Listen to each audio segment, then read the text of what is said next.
Welcome to the Savvy Entrepreneur Show, everybody. If you're an entrepreneur or a small business person, or you're thinking about becoming one, this show is for you. I'm Doris Nagel, your host for the next hour. I'm a serial entrepreneur myself. I've counseled lots of startups as well, and lots of friends who are entrepreneurs over the past 30 years. I have seen a lot of mistakes, and I've made a lot myself. The show has two goals, really. First, to share information and resources that might be helpful and hopefully help some of you not make some of those mistakes that I've made or that I've seen my friends or clients make. The second goal is to inspire. Being an entrepreneur can be lonely, confusing. Sometimes you have no idea if you're on the right track or not, or where to turn for good advice. So, to help with both of those goals, I have guests on my show every week who are willing to share their stories and or their advice. And this week, my guest is Jeff Galas. He is the president of OnPurpose Growth. And he's here this week to talk about a very interesting topic, which is when you have someone in sales who is integral, sometimes it's challenging to get that person out of the day-to-day trenches and allow the company to be able to scale and grow. So if that's a topic that you've thought about, or if you struggle at all with sales, Jeff is your person, and he's here to share with us both a little bit about his story, but also to help give you some advice that he's learned along the way, probably with some hard knocks, my guess is, right, Jeff? Just a few. Yeah. So, Jeff, thanks so much for joining me this week. Welcome to the Savvy Entrepreneur Show. Thanks for having me. I'm looking forward to a fun conversation. Me too. The first place to start, I think, is just to talk a little bit about your business and what your company does. OnPurpose Growth, I founded it 9 years ago with one simple idea, and that was to help entrepreneurs, founders, and leaders grow their company with a sense of purpose, both matching what the company's purpose is and doing it with purpose rather than luck. What a great lead in, because one of my favorite topics is really the fact that a lot of entrepreneurs that I, in fact, have worked with and that I'm even friends with say they want to scale, and yet they cannot stop themselves from being involved and mucking about the day-to-day bit of the business. So I don't think that's too far from the weeds. That's probably pretty close to the topic we're going to talk about. But before we go there, Jeff, you're also an entrepreneur yourself. And so I think it might be helpful just to share a little bit about your background and why did you decide to start this business? So I actually have just as much of a process improvement or continuous improvement background as I do sales background. My father was an entrepreneur. I started selling for him and doing work for him and reach outs and all of that fun stuff. And what I found from watching and learning from him is he absolutely hated sales, which is as a son, both in wanting to support him and irritate him a little bit, I jumped into the world of sales marketing. Sales marketing is a good place if you love it. People who can sell are in need everywhere. You're right. There's always going to be a need for those that build relationships and create opportunities. And in learning from that, what I would tell you is that, especially for small businesses, most salespeople are really problem solvers. And you're trying to find that match, and doing a good job of it means the sales will come. And that's really what I hope to do, is work with those entrepreneurs that are not unlike my dad, in the idea that they want something bigger and badder. They have a great idea, but nobody told them that great idea is armed with sales and the need for sales. Yeah. And that's unfortunate. Well, it is, and I'm probably one of those people that's not very good at sales. So you were working for your dad, but how did that lead you to start this business? Yeah, so I was working for my dad when I was probably 16 all the way through 2021 when I was in college. When I graduated college, I put down that sales hat and did a bunch of consulting work, whether it was for process improvements or continuous improvement or measurements. And what I learned there is that even great project people, even great improvement people needed sales. So then I jumped the boat and went over to the dark side. I took a couple sales gigs, including a sales consulting and training gig. And what I learned there was that sales training and sales coaching in all its glory didn't really move the bottom line as much as we would have liked.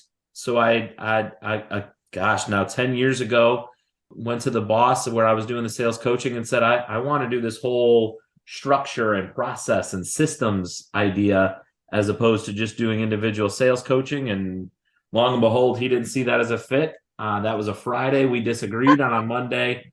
OnPurpose Growth was started. Wow. I want to pick up a thread that you mentioned, and that is that even project managers and process improvement people and even other subject matter experts need sales expertise. Talk about that a little bit more. I always joke that the smart people go and get very highly specified, highly specific skills and degrees, and nobody tells them that if you want to become that high level producer, whether it's a lawyer, whether it's an accountant, whether it's an engineer, any of those specific skills, and now these days software development, that's one of the key traits is going to be sales and building relationships and closing deals. And they don't offer any training or coaching or support. And what most of those firms do is you sink or swim. My daughter just graduated from college with a degree in statistics, and she jokes about how nerdy a lot of them are. They struggled even to do basic presentations, much less sales. So, it's almost like in a lot of these STEM related departments, you could make a good case for presentation and sales courses that people really need to take, or they're going to find themselves pigeonholed. And that's where what I think the fun part comes in is those people with those specialized degrees or the specialized skills. And now is when they decide to start their own firm, there really is a choice there of am I satisfied with the network and the relationships I have leading me to the business I have, or do I need more? And I work with a lot of engineering firms and a lot of the like. And what I would tell people is you at some point you have a choice. Do you want to be, the project managers that are going out there and doing great work, but you have a natural ceiling if you don't have the sales ability and the ability to develop deals and relationships and present your ideas. Yeah. Well, and there will be a certain number of people who are just happy doing their thing, and that's okay too, right?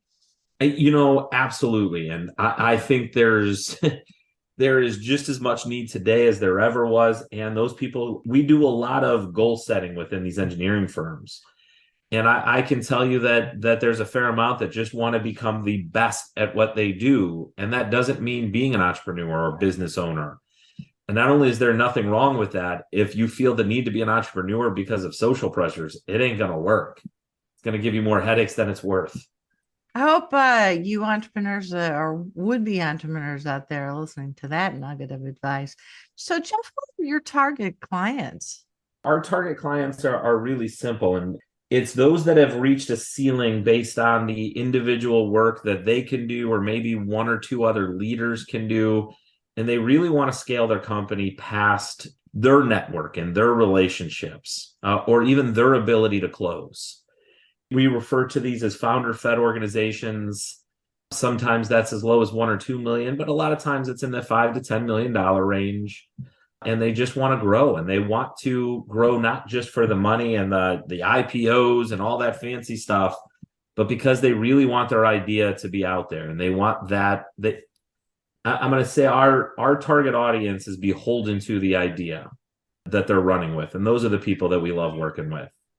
That's an interesting target description of your target group, because I'm guessing some of them are more natural salespeople, but some entrepreneurs really just aren't that good at it, honestly. And some of them are maybe good at it, but they don't want to let it go, if that makes sense. Can people that are not naturally gifted at sales Can they get better at it? Really? Oh, absolutely. And say I take umbrage, I think that's the right word, for anyone who talks about the natural salesperson. There is no such thing as a natural salesperson. It doesn't exist. What we do see are people that have been honing those skills since they were 5 or 6. My dad would tell you that I've been negotiating my bedtime, and I watch my daughter do the same thing every night. I try to negotiate. And so it wasn't formal practice, but I've been practicing those skills for a long time. So when people ask the question, is there a personality type that is good at sales? No, a lot of personality types, and it's been documented over and over and over and over again that some of the best salespeople are actually introverts. And depending Mhm. on your market, depending on your industry, you need to approach those things differently. And there's a lot of really high quality salespeople that can be developed into any structure based on what the market need is. So I don't believe in the natural. Okay, well, but there are some people who certainly gravitate to it more naturally than others. I mean, I have a niece that I think is just, she worked in a clothing and high fashion store, and I could get people to buy all kinds of stuff. I mean, she just enjoyed making people feel great about themselves. But not everybody's like that. I mean, there's people, frankly, like me. I used to read books and spend my time in the library. I was just a crashing bore.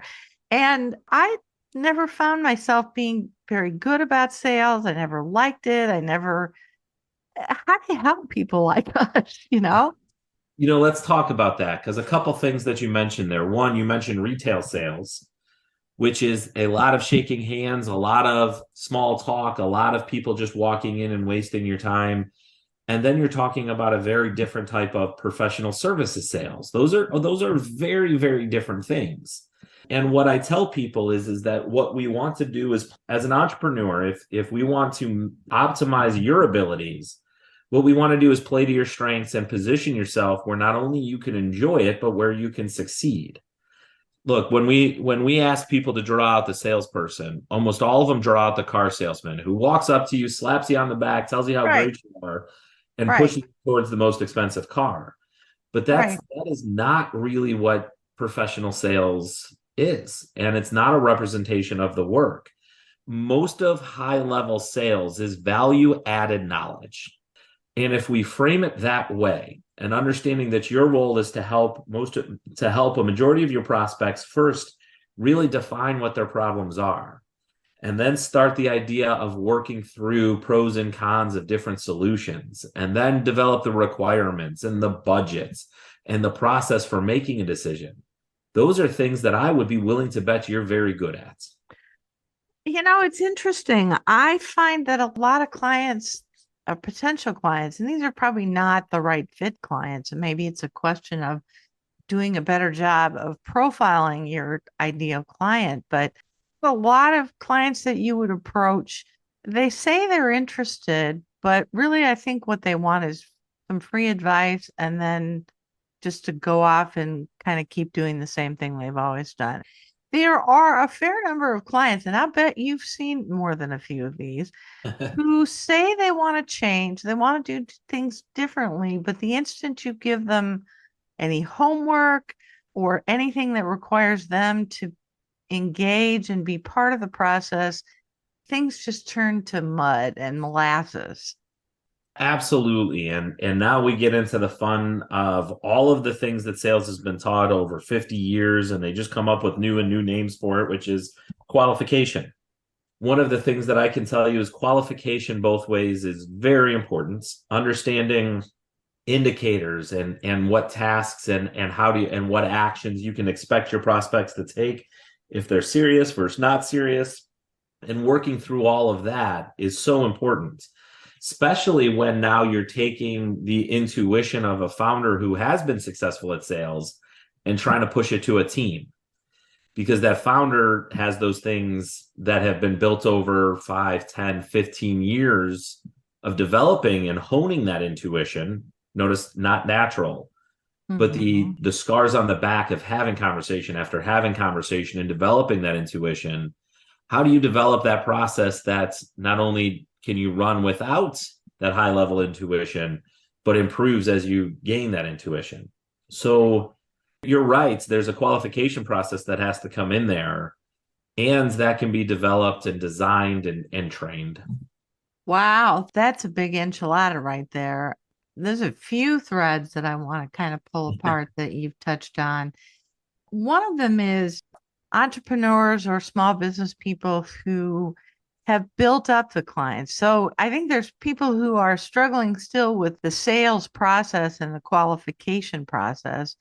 That's one group of entrepreneurs that have some opportunities, shall we say. And then there's also entrepreneurs who've been at it for a while and they have a stable of, long-term clients and they love maybe socializing with them. I'm thinking of my brother as one of these people. He's got a group of about 10 or 12 clients and they love him to bits. He is their left hand and their right hand. He has managed to become the vaunted trusted advisor to his clients. They go out to dinner and they play cards and he knows their family and stuff. But, if my brother ever wanted to try to make a business of it, and I don't think he really does, but he could, I don't know if he would even like getting out of that role and relegating himself to the office and letting other people go out and go to soccer matches and go out for beers and pizza with these clients. It's funny as you think about that and talk about that. There is always, what is the end goal? What is your purpose?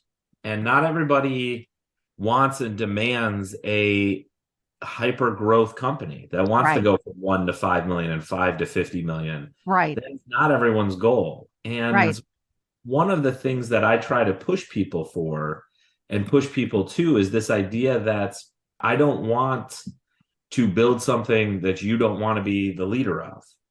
And so for some of our entrepreneurs, what they really want is to be able to increase their rates and be selective about the projects they take on.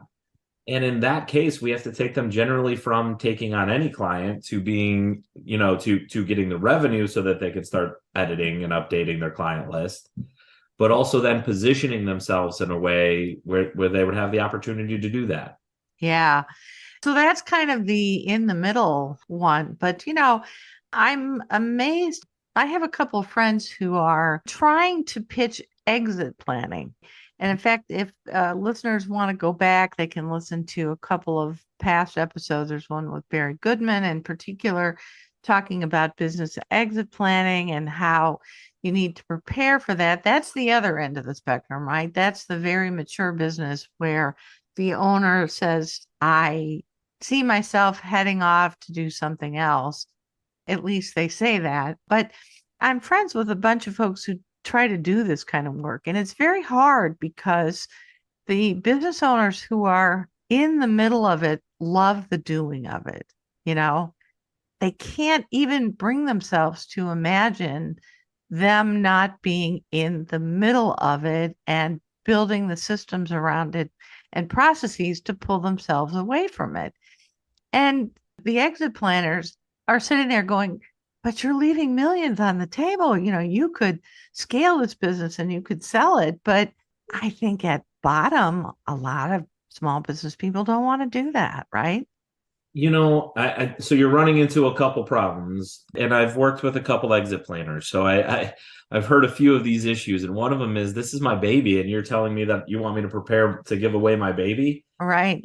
even if logically and intellectually we can rationalize that at some point I have to remove myself, and even if the energy and the passion has gone away, there is a large emotional change that is happening there, and not everyone's ready to do what it takes to make that change. Right. And then on top of it, you're saying my baby's ugly, and now I have to change this for somebody else to run it rather than them just doing what I do. Right. And I like it the way it is. Thank you very much. Yeah. And so I don't envy exit planners. It's a tough gig. And there's where a lot of professional services, the idea of getting your ideal client profile right. And what so many people do is ideal client profile is surface level. meaning revenue and industry and your market segments and the type of work they do and the number of employees. All of that is great and it's necessary. But there's a second layer to ideal client profile, especially for small businesses, that has the psychographic and the beliefs and the type of way that people approach the work, not just the work they do, that is necessary for the type of professional service work. Very interesting that you say that. You make an interesting point about looking for clients, because one of the things that came to mind as I was thinking about what you do and our discussion before the recording about getting the special person out of the middle of the sales cycle is that I struggled with that myself. I had for a number of years a consulting business. I would do projects for clients, and there were bits that I could outsource, but my clients didn't really want me outsourcing stuff much. I mean, I did it because I needed to for mental self-preservation. I couldn't replicate myself. But my clients didn't want me. They clearly did not want me offloading any of the significant work. They wanted to see and touch me every day or pretty close to it. So I guess my question for you is that the special person in a service business, is that a different process or the same process as if you're trying to sell a product and scale your sales and the work that's being done in the company? So this gets fun now, and this is where we have to talk about when you go to scale your sales. One of the things that we say is your service or product ready to scale as well. And we have Yeah. a ready to scale assessment that we go through that basically says, look, one of the worst things we can do, and unfortunately we've run into this wall more times than we care to admit, which is if we scale your sales successfully and you're not ready to scale on operations and service or product, we're going to destroy your company. Ding, ding, ding, right there. And so, what we look for specifically in services, we use what we call critical chain project management. Critical change project management is a theory of constraints thing that's been around since the 90s. And the idea there is as we're scaling your sales, we want to understand where the special resources or the limited resources are. And so as we scale your sales, we want to make sure we're selling against the open capacity, not the special capacity. So in services, a lot of time that means what type of projects can you take on at any given time? How do you do forecasting for that to make sure that you are only bringing in the deals that you have capacity for at that current time? In consulting or professional services, that means the sales team has to understand the bench, the sales process has to understand the bench, and who can do what and when they can do it. Well, I start to see the problem, because if you're a oneer and your clients love you because you can do windows and you can do doors and floors, but you can't scale that. I mean, they're like, oh, well, good. Well, we need this done. We need this done too. And it's like, scope creep that most consultants worry about on steroids, right? But It, you can't possibly scale that. no, you can scale a sales team that understands your bench. I absolutely believe that. And developing the team to understand the bench and understand the limited or the scarce resource. So in all of those, what you're talking about in consulting is that at any given time, there is a scarce resource. There's 1, 2, 5, 10 people that can do any specific task. And you can absolutely scale as a sales team that understands how to position that, how to understand when that resource can and should be available, and how to buffer that person's time. You mentioned how consultants look at the bench. I'm not sure how you're using bench, but I guess people that can do the work. Is that a fair way to put it? That is. And the bench is just the available consultants who aren't currently being used. Yeah. Who in some cases in the business may not yet exist, right? I mean, that Sure. could be one problem, is that not enough of those people exist, or not the right people exist. So assessing the bench you need is part of the problem. Give an example maybe of how you would go about looking at a limited resource in the process and then help redesign processes to make sure that that person doesn't go crazy or isn't overworked and not being used efficiently. We have a bunch of clients that fit this realm, and so I'll speak to one of those examples. We were working with a client that sold auditing services. They had 29 different analysts, and some of those analysts were just frankly higher level than others, meaning that they could take on more complex, more specialized work, including a couple that could only work in the pharmacy. Well, they were the only ones that could work in the pharmaceutical industry. And so as we went and did our bench and our capacity, one of the things, it's no different than a print shop with their floor planner. What does the day, the week, the month look like for when they're doing their jobs? And so as we started to map those special people, those special resources time over a day, a week, a month, and really turn it into that job shop, if you will, you are now able to see not only when they will have quote unquote free time where that special resource gets put to the bench, which is a huge loss for the company as they are unique in the marketplace. They have a special advantage, all of those things. So you could plan your sales pipeline, your prospecting activity. You could negotiate with clients about kickoff times to fit when that special resource would be needed. So there's a lot of different charts. There's a lot of different maps that you can use to do that. We recommend critical chain project management, but in reality, all you're doing is saying, here's my special resource. They are the highest valued, I shouldn't say valued, but have the least amount or the scarcest resource. And they have a limited amount of time available. And here's how we're planning that time over the day, the week, the month. And here's the gaps. Here's the way we can put a buffer in front of them, meaning that we have a couple jobs waiting for when they're ready to kick off at all times. So there's never any downtime at the scarce resource. Oh, wow. You're at a level of maturity at that point where you have some different challenges in terms of, I'm thinking of even small businesses. And of course, we all go to think about ourselves or our friends and family. But a lot of entrepreneurs struggle, particularly in the service business side of things. They're really good at what they do, but where they struggle is trying to get to that next level of not being the only one, because they're doing the client maintenance, they're doing the work itself, they're doing the admin stuff. So how do you help those people with that kind of a process? The answer is to get from an entrepreneur to where you can start working through where you are now growing a company. And the idea there is that the first thing you have to do is to start to productize as much of the work as possible. And by productize, I mean saying that 9 out of 10 times it's standard work. You're doing repetitive tasks. Once you do that, now you can start evaluating the skill and knowledge to complete any one of those standard tasks.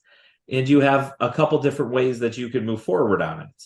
I can move forward by lowering the ability, meaning I can further improve the process where there's less knowledge and skill needed for it. Or I can go ahead and hire a higher priced talent and knowledge, or I can hold that one for myself as I increase I increase the handoffs. Yeah. So I Yeah. hand off the other areas. But Yeah. Well, as you say, productizing your offering is a key component to this. As a service provider myself, it is so challenging at the beginning to say, I do X, because the problem is you can do X, Y, Z, and a whole bunch of other stuff. And if you say I only do X, there may not be enough of X to, pay your mortgage and pay your bills. So you do Y and you do Z. And then before you know it, then you're doing A and B and C. and, and um, as an and entrepreneur, you do whatever's necessary. yeah, And so, I always joke, I have two partners and somehow I'm the accountant of the group. And when I look at that time, what I ended up doing was I invested in working with an outsourced gentleman from Fiverr who allowed me to create a spreadsheet that all of us could use. Oh, And so I removed the time that was necessary for me to do the work just by creating a Excel sheet.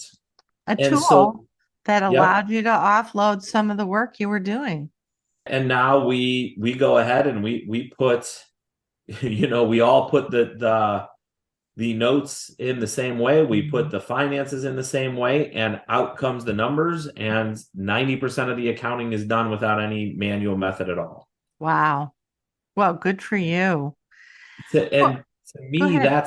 that's what we're talking about in that productizing. Any repetitive work you're doing that isn't the high value knowledge work as an entrepreneur, you should be doing everything you can to productize it and then create a system that reduces the volume of work necessary to complete it. Yeah. Well, I hope people are listening. That's a nugget right there.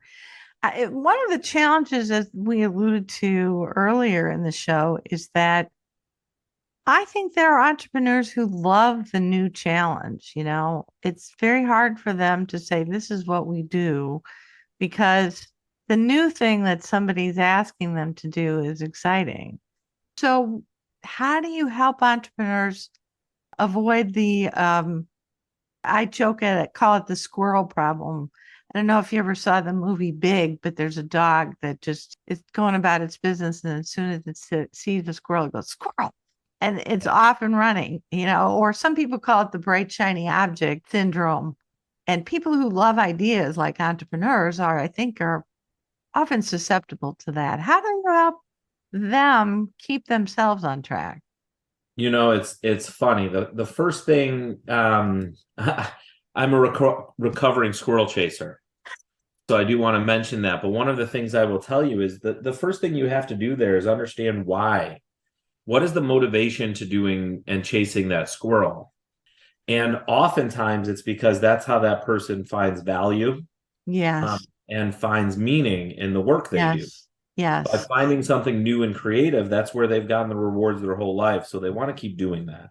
yes. The second thing I would tell you is that there's two questions we always put in front of them. Is this the highest value task that you should be doing right now, is creating a new solution? And the second question we asked is, if you had to solve that with our current product, how would you do it? And oftentimes we don't have to do any work after that other than take the idea and put it in a parking lot, because once you don't want to lose the idea. Some of those ideas are gold, and certainly the person who thought of the idea thinks it's gold. Yep. So I have no interest in losing the idea, both from the sake of, hey, it could be valuable, and from the sake of the person's peace of mind to know that they didn't lose that idea. So Right. to me, that is the value of this, is the idea that you're not losing the idea, and that person can now mentally and emotionally move on Yep. to the next thing. Yep. The other thing that we always do is show the logic that says, look, if you sell the same thing 50 times, you will run faster and make not only more money, but more progress towards your purpose. So there's a change management piece to it that says, look, you're no longer an entrepreneur, you're now a founder and a leader, and you Mm. can't do everything custom. Yeah, and you're touching on something that I have seen among friends and past clients, then maybe even looking in the mirror myself, which is they say they want to scale, and yet it's clear that being involved in the creative doings, pressing the flesh, whatever that piece is that gets the entrepreneur's juices flowing, is, I think in some cases, entrepreneurs are just not honest with themselves. They say they want to scale, and yet if you quiz them about what they love doing most and they don't want to let go of, they can't scale because they can't let go of that. So what do you do with that? That first we do have to understand their motivation and the why behind that. That is not a single solution nor a single problem. And so Well, before I do, that's a bummer. I do, there is just huge value in the idea that says each person should be driving towards their own personal motivation and plan. So the question becomes, is the need to do that creative work higher than your need to scale the company and run towards that purpose? If the answer is yes, awesome. Let's find a way for you to do that at the highest possible rates. The second answer is, if the answer is no, and the need to scale and really run towards your purpose is higher, we need a way to offload some of the work so you can focus on the creativity and somebody else can do the productization. Not everybody is meant to productize ideas, and not everybody is meant to stay in the same spot. However, what you don't want is to leave a bunch of nonsense for other people to clean up, because it's just going to slow your company down. Jeff, it occurs to me you would probably, there are some venture capitalists out there who would love to have your services because what they have to intuit when businesses pitch to them is really at a very fast and distilled level what you're talking about, which is founders that come to them and say, give me $1 million, give me $15 million. I want to scale this business. And they have to assess, does the person who's talking, well, they have to assess a few things. Does the person who's talking to me and pitching this, is this the person that's able to do that? I think first and foremost is the idea sound that you could be able to take it and scale it and run with it.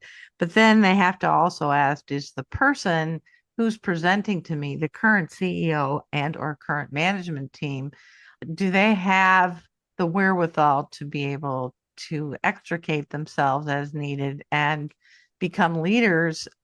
And if not, they're probably not a good candidate for venture capital. We've done both assessment work as well, pre-deal, and we've done a lot of work in helping venture capitalists scale their company's sales departments. And there's a lot of different ways a lot of different ways that venture capitalists approach this. We had a couple that we worked with that think, we know within 2 to 3 years we're replacing the leadership team because they're not meant to scale. That's not what they're for. We'll move into chairman of the board. We'll put in a leadership team behind them and stuff like that. And then there's ones that look and say, we're only investing in leadership teams that have done this before. So I think a lot of that depends on the venture capitalist that you're working with. But to your point, there has to be an ability for any company that wants to scale to not only productize their offering, productize the way they're taking it to market, but also productize how they're coming up with that next idea.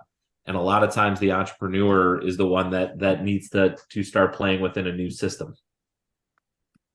When do companies need an outside hand to be able to make that jump, do you think? um, when they're ready. I say that jokingly because there's no hard and fast answer for that. We have a couple clients who we said, you're not ready for our work. And they said, look, we want you to do all of this work so we never hit the ceiling and we don't hit those friction points. It's worth us to pay some money on the front end to avoid it. And that's fine. And we have did that work out? It does, because we can build as the entrepreneurs creating the mess, we're working with them to document the mess as they're doing it, if you will, and to organize the mess as they're doing it, which just allows it to go a little faster and avoid some of the hurdles and things like that, potholes, if you will. Well, I could see a real advantage of doing that a little bit over time, because one of the things that happens in any organization is that people's behaviors and the way they do things get entrenched.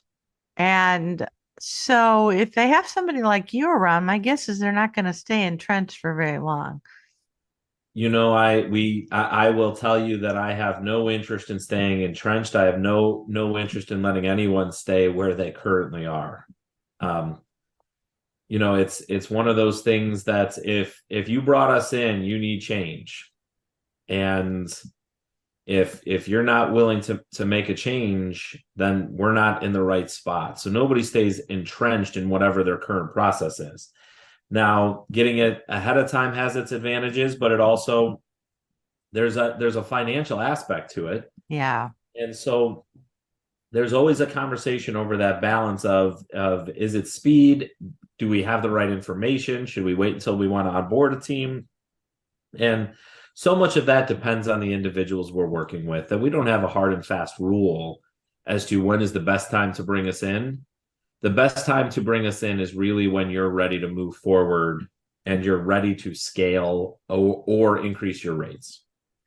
How you must have clients who say, "Oh, we're ready," but your sense is they're probably not really ready. How do you know that? So we do, as I mentioned, for any of the people that really want to do a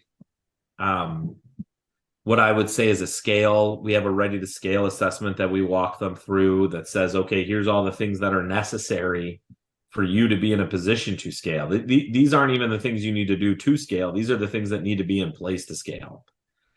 And so that is the first thing that we do for anyone that's begging to scale, if you will. The second thing that I would mention here is there's just I'm going to try and find the nicest way to say this, but there's truth in it, is the idea that there's a necessary and sufficient, meaning that these are all the things you have to have. These are the necessary conditions for you to be able to grow. And what we do is we go in, and in the first 30 days, we say, here are the things that are missing.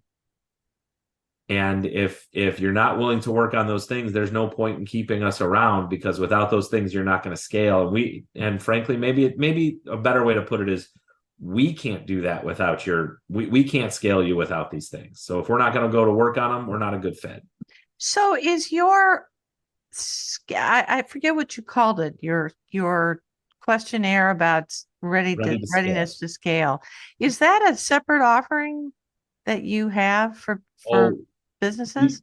no, we do the ready to scale as part of our sales process. So we do a couple things before we even are willing to work with you or charge for you. One of them is that you're ready to grow. The other one is we're before we even start, we're going to find the one or two things that are immediately holding you back. All of that happens before we can ink a deal.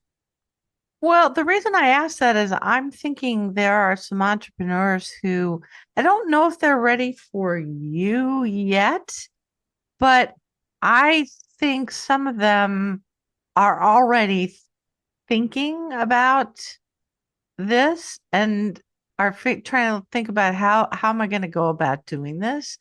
And so so I'm just trying to I always love trying to find good connections with my network of people, and I'm just trying to figure out the best way to add value for them, but not waste your time, To this day, we have never wasted our time on any referrals, even the ones that don't like us. I say that in jest, but there's three partners, and we're all very passionate about this community. And by this community, I mean people that have ideas, people that have passions, people that have dreams. I'll tell you, one of my favorite moments was from somebody that didn't fit that ideal client profile. He wanted to get on the speaking circuit for colleges, and he was doing a bunch of different things. And within 3 months, we got his speaking business to that where he took his family on vacation for the first time in 12 years. And so holy buckets. a lot of people, my mentors and people around me that do the same kind of stuff, they're like, that was such a waste for you. There's no way he paid you enough money for the time you put in. And this was probably 8-9 years ago now, when I first got OnPurpose Growth. And I said, you know what? First of all, I got one of the best sleeps I ever got when he sent me that email that said, hey, because of the work we did, I got to take my family on a vacation. And second, I'll tell you what, who's been one of my best referral partners for the last 9 years, bringing us into deal after deal. No. So I never look at those things as a waste of time. I never see those things as a negative. Even for the people who look at me and say, your process is insane, why are you even talking? All of those things are opportunities, and all of those are improvements. Wow. I love the way you look at things. So, Jeff, if there are businesses who are starting to think about that and they're listening, I have a couple of folks that I think might profit from a connection with you, and what we can, you know, follow through with that after the show. But for people who are listening and are maybe you've sparked some thoughts or a light bulb has gone off, are there resources or things that you would recommend that they read or do to kind of get their juices flowing and advance this a little farther? You know that one of the books that has drastically changed my life and my thought process around this, I recommend to everyone. It's called It's Not Luck. It's by a gentleman by Ellie Goldratt. He was the founder and the inventor of theory of constraints. And it really is a very easy read on how to approach the sales and marketing problems. I highly recommend that. It's called what? Say it again. It's called It's Not Luck. It's Not Luck. Okay. And it's a story of a gentleman that has been put in charge of 3 different companies. All of the companies are struggling to get sales, and they really had to sit there and logically think of a way to increase sales without increased investment or new salespeople or things like that. Wow. That sounds like a great book. I, Okay. I I recommend it to everybody. It's a book that changed the way that I approach sales. Fantastic. Well, and one last question. If people listening are interested in learning more about on-purpose growth services or chatting with you or learning more about you and your company, what's the best way for them to reach you? The easiest way is jgalas at onpurposegrowth.com, JGALAS at onpurposegrowth.com. Or the other one that probably represents 90% of our inbound leads is LinkedIn. If you're on LinkedIn, I'm Jeff Galas with On Purpose Growth. You can find me there. I connect and I talk. Feel free to reach out. Fantastic. Well, Jeff, thanks so much for being on the show this week. You have given me lots to think about, and I hope some of our other listeners as well. So again, thanks so much for being on the show this weekend for joining me. I am grateful. And Doris, do you mind if I give one exercise for everyone to work through and think through for your audience? I'd love it. Go for it. What we always tell people, the fastest way to more business is to listen to the complaints about your industry. Listen to the reasons that people are very upset with you and your competitors. And if you can solve for those, your growth will go through the roof. And sometimes it's not easy, but I can tell you it's always worth it. I'm making a note myself. Thank you very much for that extra nugget. So that's the show for this week, folks. And thanks so much for listening. Thank you again to my special guest today, Jeff Galas, the president of On Purpose Growth. Now, you can find more helpful information on my website, which is thesavvyentrepreneur.org. And there's a library of past shows in podcast on demand form, as well as other resources like blogs, tools, and all of it's free. So check it out. Now, because the show is for you, my listeners, my door is always open for comments. I would love to hear from you. So send me your comments, questions, suggestions. Maybe you've got a guest that you can recommend, or you just want to shoot the breeze. You can email me at dnagel, Nagel, at thesavvyentrepreneur.org. I promise you'll always get an answer back from me.